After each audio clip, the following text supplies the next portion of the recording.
Hi, friends. Welcome to Think Always Be Rational. Today, we have come up with another interesting topic, which is why Indians or probably Hindus have too many festivals, events, and celebrations. Right? Uh, I'm a Hindu, and I do uh, always have thought like why we have so many festivals, so many events, right? And lot of celebrations, right? It's a good to have them, right? Always I enjoyed it, and it love lot of festivals. Now, yeah, why do we need to have these many festivals, right? If you look at any other civilizations, we don't have to see this many festivals, right? Why we have only in this culture, right? Let's think here and see, like, is it really a too superstitious, or does it really help us anyway, right? To Why we need to have such things. Okay. Well, even, like, before even go there, I mean, like, I was talking, right, what all things we observe, right? I mean, like, to broadly, we celebrate festivals, right? Festivals like starting from Holi, Diwali, Shivaratri, you have Dashara, then you have Good Padwa or Sankranti, right? And New Year festivals, many festivals, right? I mean, you have almost, I think, in a calendar for every month, we might at least a big festival, one big festival, right? I mean, I'm not counting about the smaller ones, but at least a big festival you see, right? And then also, with those festivals, right? Um, we have special gatherings, special dishes which will be cooked, and each festival probably will have a different type of dishes, different types of decorations, different gods being prayed, right? And apart from these festivals, right? I mean, if you look at the our from the life of birth to, like, till death, right? Every uh, point of your life, every stage of your life, you definitely will have an opportunity for celebration, or, like, we do celebrate, right? From birth, like, you have like, cleaning of your head, then birthdays, then you have um, what is this, upanayana, or like, and then you have marriage, then you have all are different times. So you have different celebrations. Each milestone of your life is being celebrated, right? Then if you I think some of these things you see in the Western world also, like, the event of, like, the especially each stage of life being celebrated in the Western world also.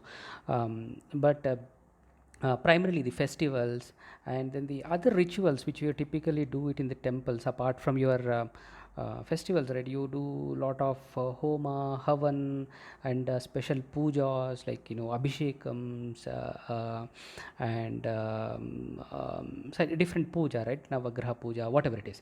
Now, and then, like, you also see all these occasions. You have rich gatherings, and different styles of dishes cooked for a different type of occasions, right? um, so these are all the observations, and with these observations also, I wanted to add one more interesting observation, which is probably ties back to the same logic, I believe, which is like, you always hear in your stories, that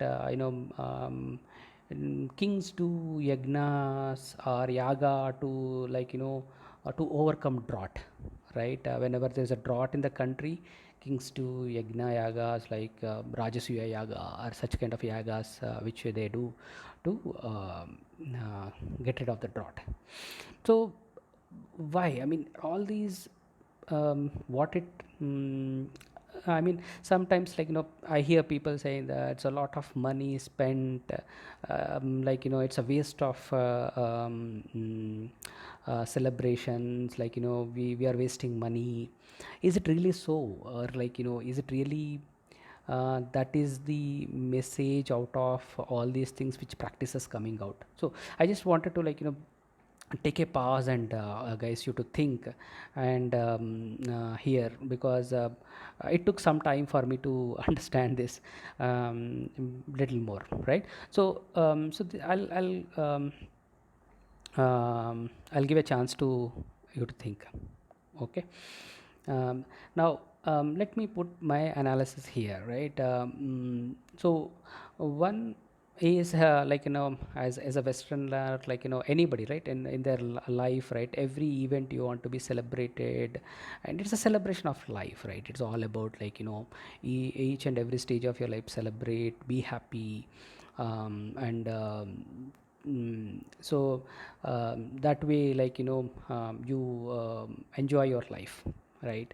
And that's primarily the individual events. And then coming to festivals, majority of the festivals are, like, related to your harvesting festivals or season based festivals, or the which will make sure that you have a, more social gathering, and which will build up your unity and understanding between the people, like, when you have these social gatherings. There are festivals which are based on harvesting, there are festivals based on social gathering, there are festival based on certain events, right?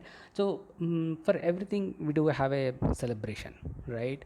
And all these celebrations, what really and why really we need to do these celebrations, right? So I'll give you an example here, right? Uh, Especially, like, during Diwali or any big festival, right? If you look at the sale of flowers, I will take an example of the my area where Dashera is being celebrated as a big festival, and during that time there will be every house will be decorated with the flowers. Okay. And only this state does almost like 200 to 300 crores of business in a span of 1 2 weeks, or even a week, right? Crores of business during that time, right? It's only flowers which I'm talking about, right? So that's a pretty big business, right?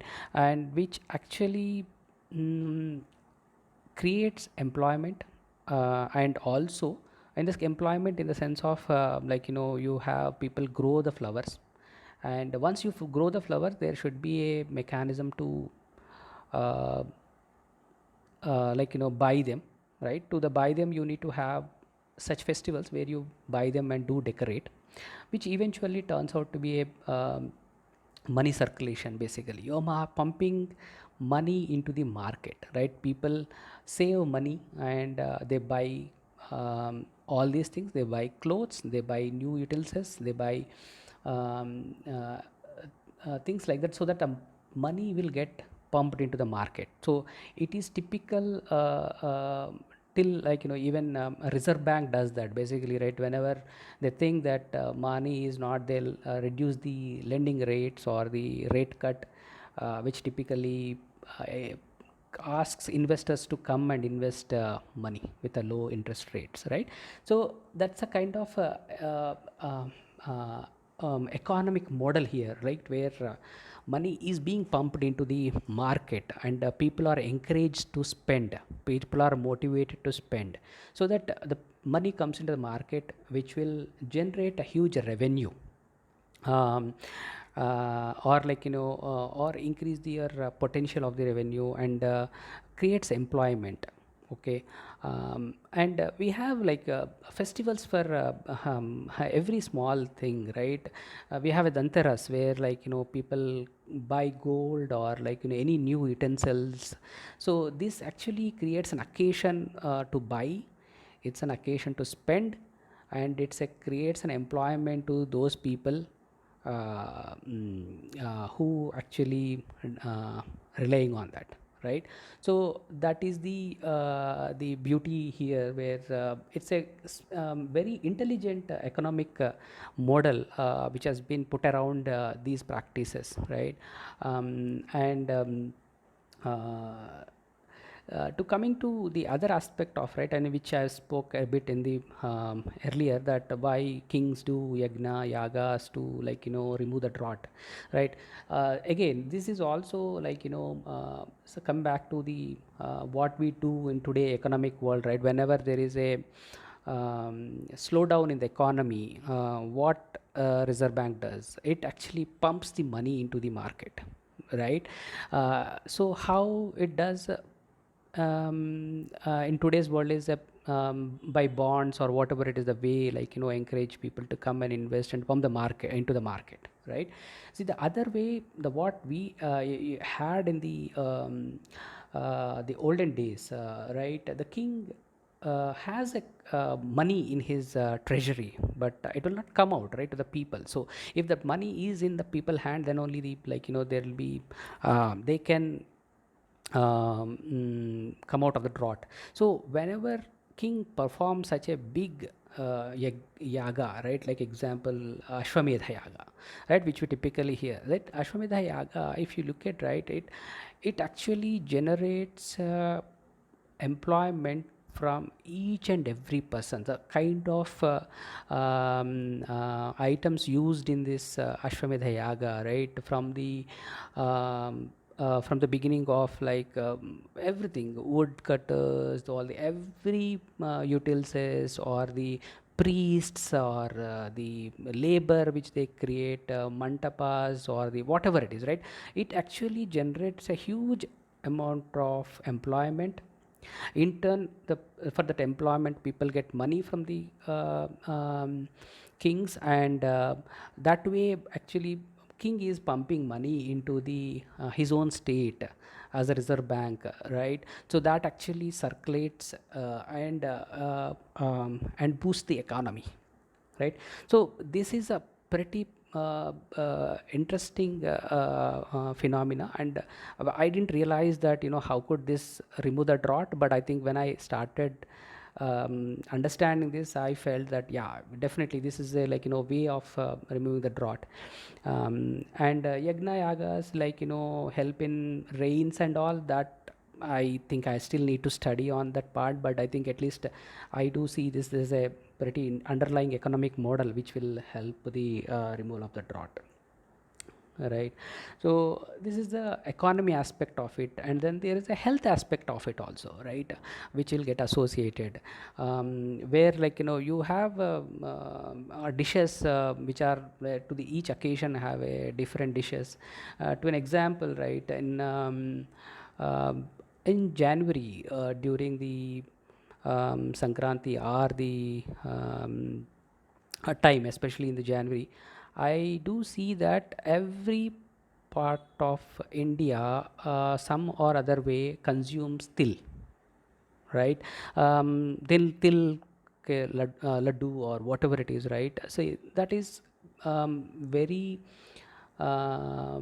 health conscious, that it generates heat, whatever it is, during the school time, right? And it's always has a medicated nature around that till, and it has a practice across the India in a different forms, or the way, like, people take the till during that time. So and there is